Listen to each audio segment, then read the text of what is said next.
વંદે માતરમ। આજે આપણે વ્યાકરણના ટોપિકની સમજૂતી મેળવવાની છે, શબ્દોના અર્થભેદ। હવે ભાષા છે એમાં જોડણીના સામાન્ય ફેરફારથી જે શબ્દો છે એ શબ્દોના અર્થ છે એ બદલાઈ જતા હોય છે અને ઘણીવાર એવું હોય છે કે જે આપણે શબ્દો બોલીએ છીએ એ ઉચ્ચારમાં સરખા હોય છે પણ એના અર્થ છે એ અલગ અલગ થતા હોય છે। તો આજે છે એ આપણે શબ્દોના અર્થભેદ વિશે સમજૂતી મેળવીશું। તો જેમાં પહેલા તો સમજૂતી છે એ લખીએ। જોડણીના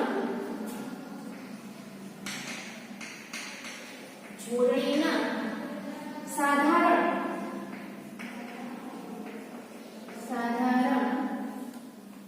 ફેરફારથી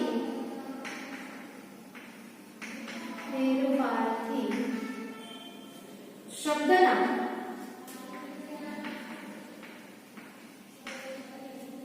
અર્થમાં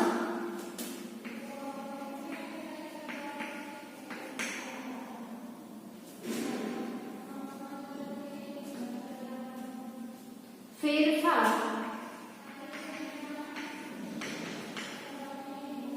થઈ જાય છે।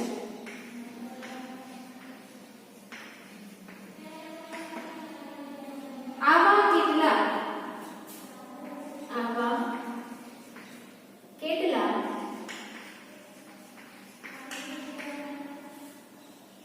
શબ્દો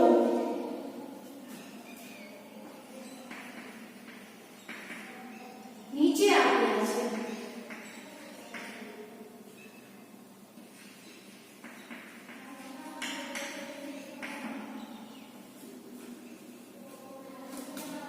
જેના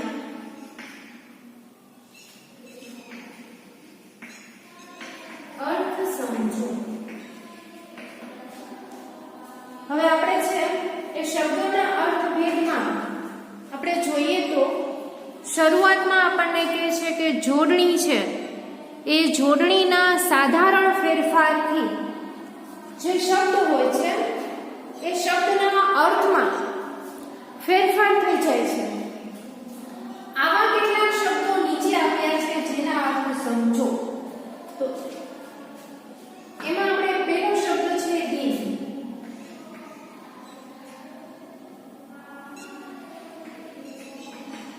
હવે અહીંયા શબ્દ છે એક જ છે, રસ્વઈ દીર્ઘઈનો ફરક છે જોવા મળે છે। તો એમાં દિન એટલે દિવસ અને દિન એટલે ગરિમા। ત્યાર પછી હોશ,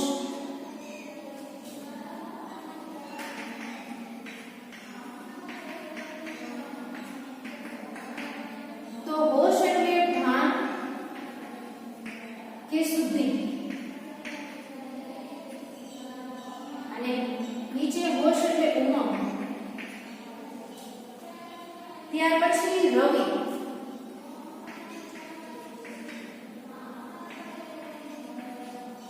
તો રવિ એટલે સૂર્ય અને રવિ એટલે શિયાળુ પાક।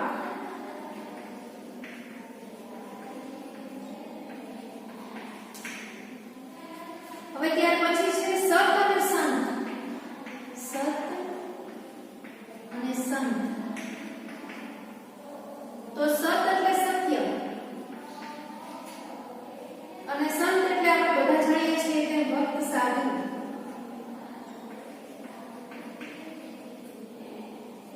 હવે ત્યાર પછી છે રાસ,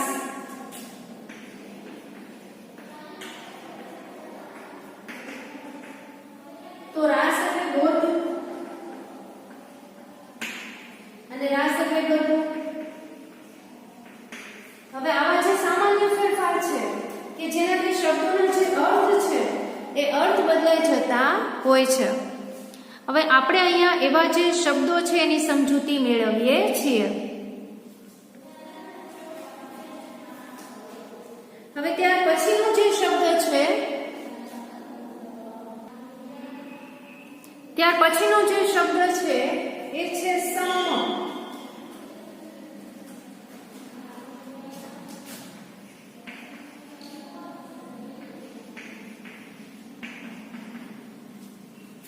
તો સમ એટલે શાંત થવું તે,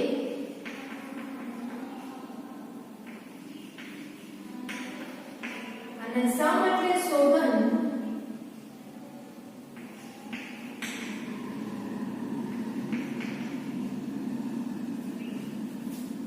હવે ત્યાર પછી છે ગજ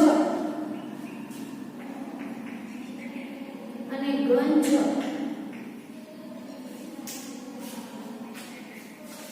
તો ગજ એટલે આપણે બધાને ખબર છે હાથી. તો ગંજ એટલે શું? તો ગંજ એટલે ઢગલો.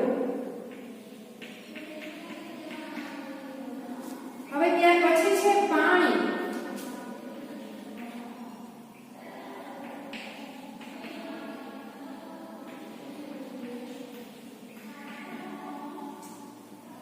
તો પાણી એટલે જળ અને પાણી એટલે હાથ. અહીંયા પણ આપણને રસ્વ દીર્ઘઈનો ફરક છે જોવા મળે છે. હવે ત્યાર પછી છે ચીર.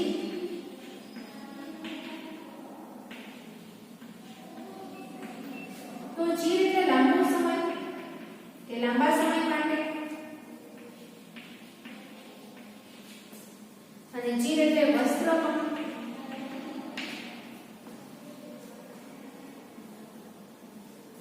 ત્યાર પછી શ એટલે બાણ, અને સર એટલે સરોવર.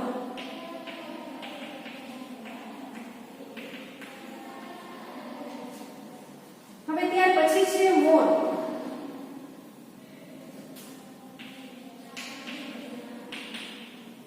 તો એક પક્ષીનું નામ આપણે બધાએ જોયેલું છે અને ઓળખીએ પણ છીએ. પક્ષીનું નામ. અને ત્યાર પછી પણ મોર એટલે આંબા પરના ફૂલ. આંબા પરના ફૂલ.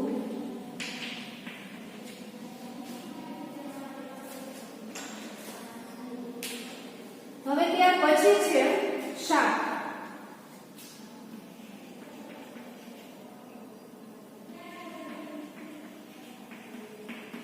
તો શાક એટલે બદુઆ. કોઈને બદુઆ દેતા હોઈએ એ. અને શાક એટલે સર. ત્યાર પછી છે જગ અને જંગ. તો જગ એટલે જગત વિશ્વ. જગત વિશ્વ. અને જંગ એટલે યુદ્ધ. હવે ત્યાર પછી છે રજ અને રંજ.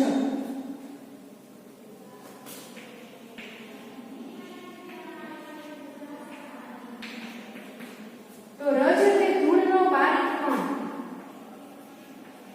ધૂળનો બારીક કણ. અને રંજ એટલે અફસોસ.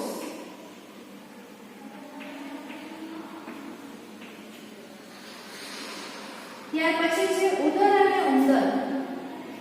ઉદર અને ઉંદર. તો ઉદર એટલે પેટ અને ઉંદર એટલે મૂષક.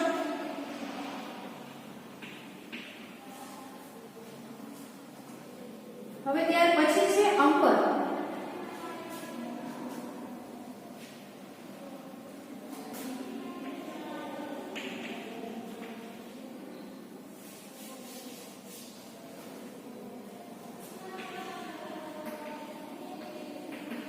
તો અંબર એટલે આકાશ અને અંબર એટલે વસ્ત્ર.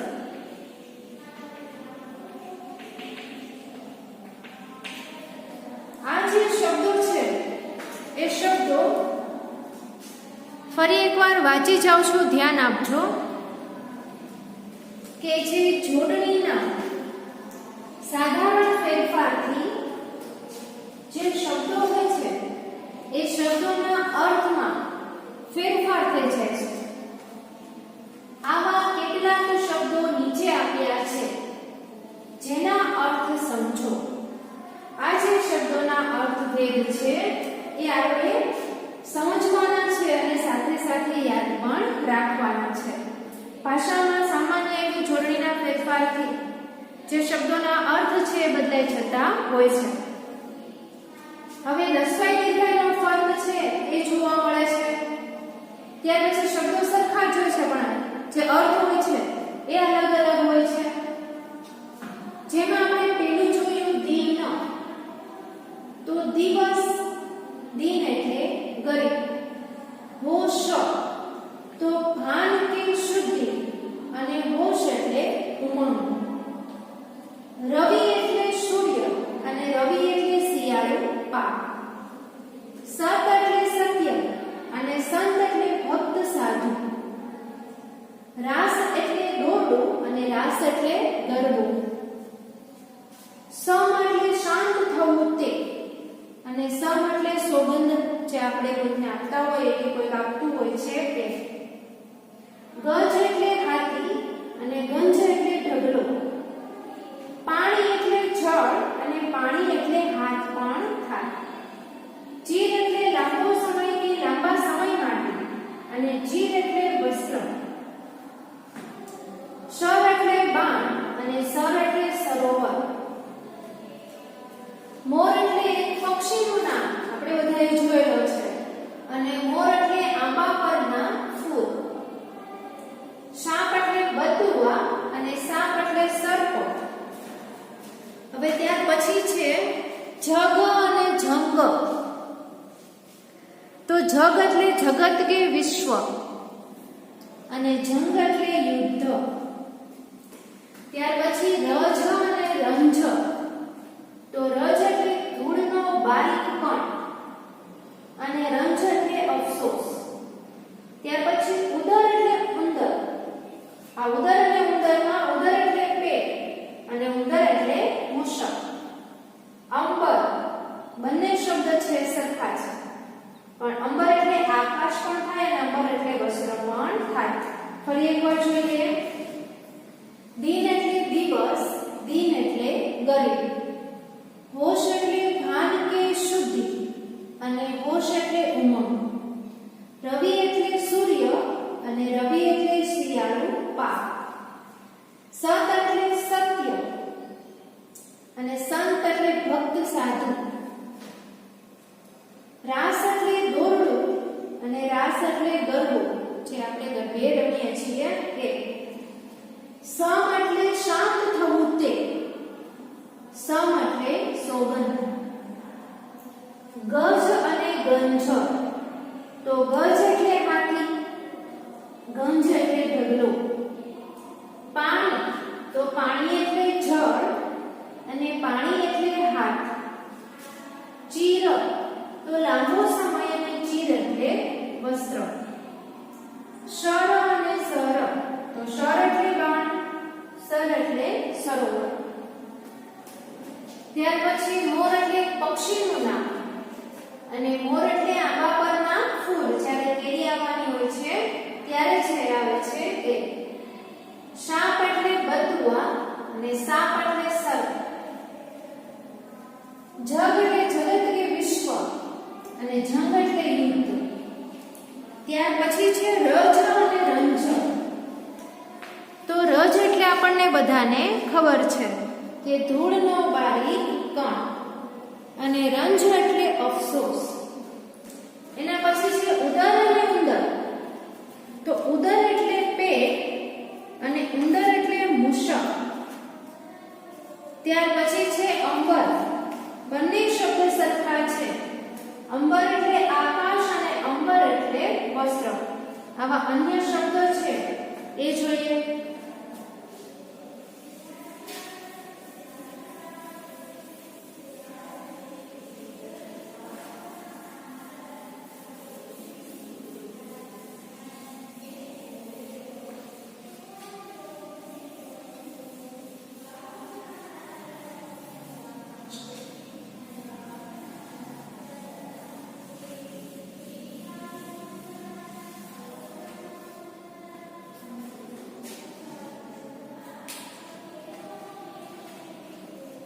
ત્યાર પછી છે માળો અને માળો. માળો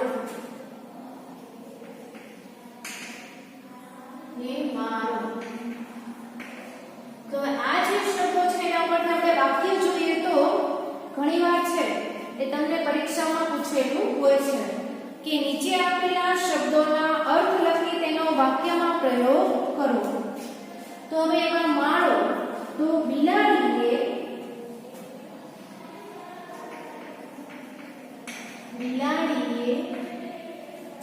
ચકલીનો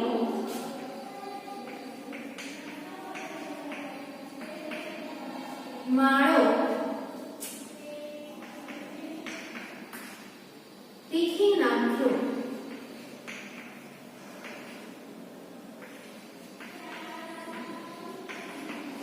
પહેલા આપણે જે શબ્દોના અર્થભેદ છે એ જોયું કે જોડણીના સામાન્ય ફેરફારથી જે શબ્દોના અર્થ બદલાઈ જતા હોય છે એના વિશે સમજૂતી મેળવી.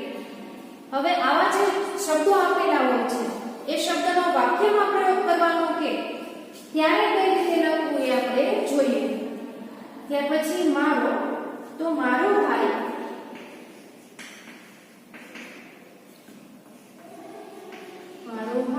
નિર્દોષ છે.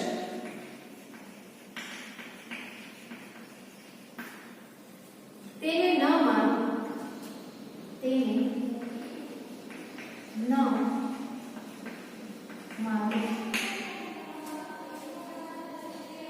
અહીંયા જોયું માળો એટલે પક્ષીઓનો જે માળો હોય છે અને મારો એટલે કોઈને મારતા હોઈએ તે.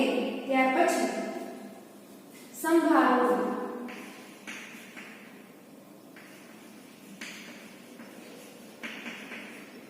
તો દીકરી માને,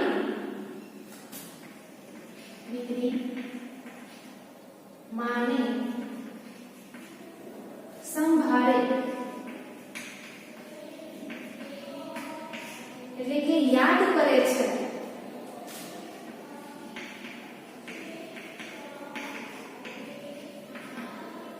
સંભાળવું એટલે યાદ કરવું. ત્યાર પછી સંભાળવું,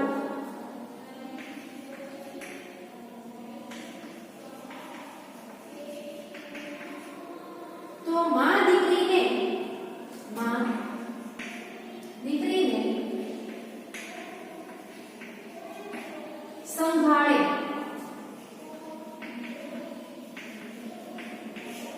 એટલે કે કાળજી લે છે.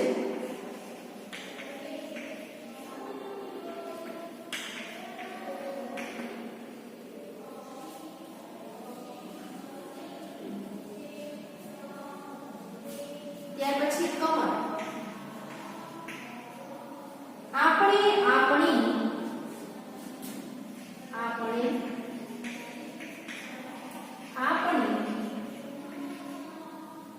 કમર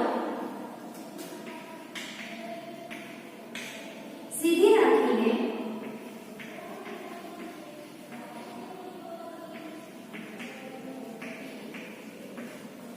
ચાલવું જોઈએ.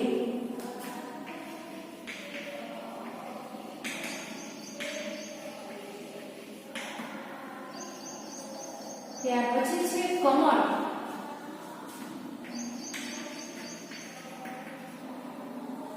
તો સરોવરમાં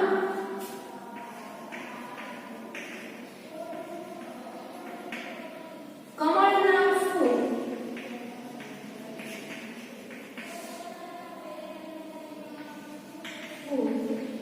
ખીલ્યા છે.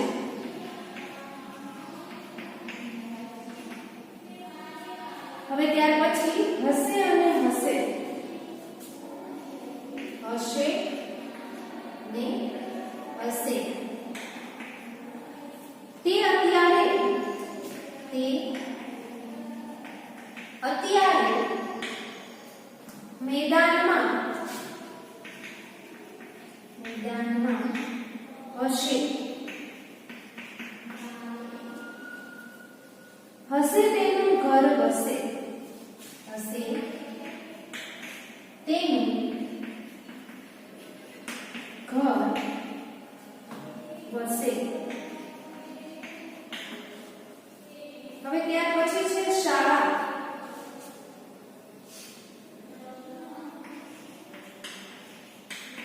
અને શાળા.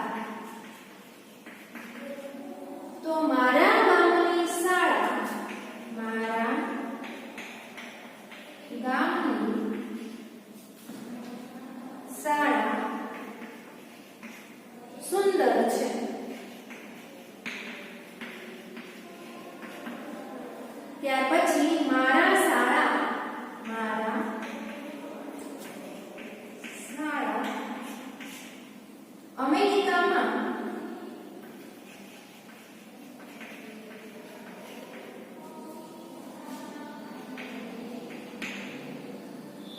રહે છે. બધા જ શબ્દો છે એ અને સાથે સાથે વાક્યો લખેલા છે એ ફરી એકવાર વાંચી જાઉં છું. હવે જેમાં આપણે લખેલું છે પેલું માળો, તો બિલાડીએ ચકલીનો માળો પીખી નાખ્યો અને મારો, મારો ભાઈ નિર્દોષ છે તેને ન મારો. શબ્દોના અર્થભેદમાં આવા પણ શબ્દો જોવા મળે છે. સંભાળવું અને સંભાળવું, તો દીકરી માને સંભાળે યાદ કરે છે. માં દીકરીને સંભાળે કાળજી લે છે. કમર અને કમર, આપણે આપણી કમર સીધી રાખીને ચાલવું જોઈએ. સરોવરમાં કમળના ફૂલ ખીલ્યા છે. હસે અને હસે, ત્યાં ત્યારે મેદાનમાં હશે. હસે તેનું ઘર વસે. શાળા અને શાળા, તો મારા ગામની શાળા સુંદર છે. મારા શાળા અમેરિકામાં રહે છે.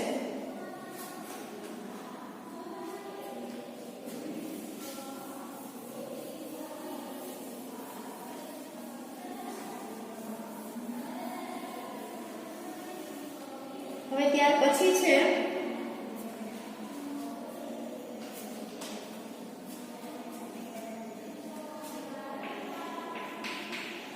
સાપ અને સાપ,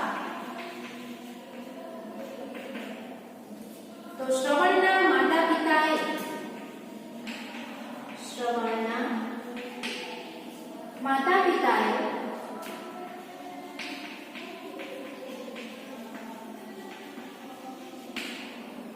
રાજા દશરથને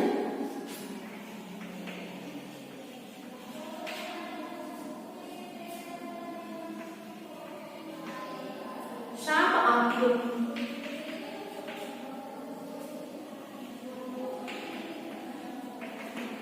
અને ત્યાર પછી સાપ એટલે બધા સાપ, બધા સાપ ઝેરી હોતા નથી.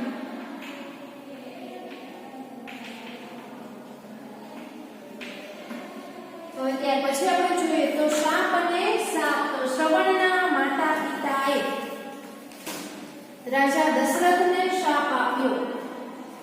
અને સાપ એટલે સર્પ એટલે બધા સાપ ઝેરી હોતા નથી.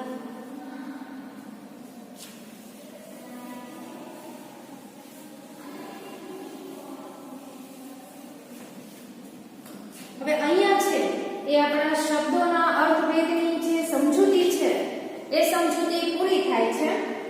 આજે આપણે જે કંઈ પણ ચલાવ્યું છે એ ફરી એકવાર તમારે વાંચી જવાનું અને બુકમાં સારા અક્ષરે લખવાનું હતું. એ તમારું આજનું હોમવર્ક કે જે કંઈ પણ આપણે સમજૂતી મેળવી એ ફરી એકવાર વાંચી જવાનું. આજનો લેક્ચર છે આપણે અહીંયા પૂરો કરીએ છીએ.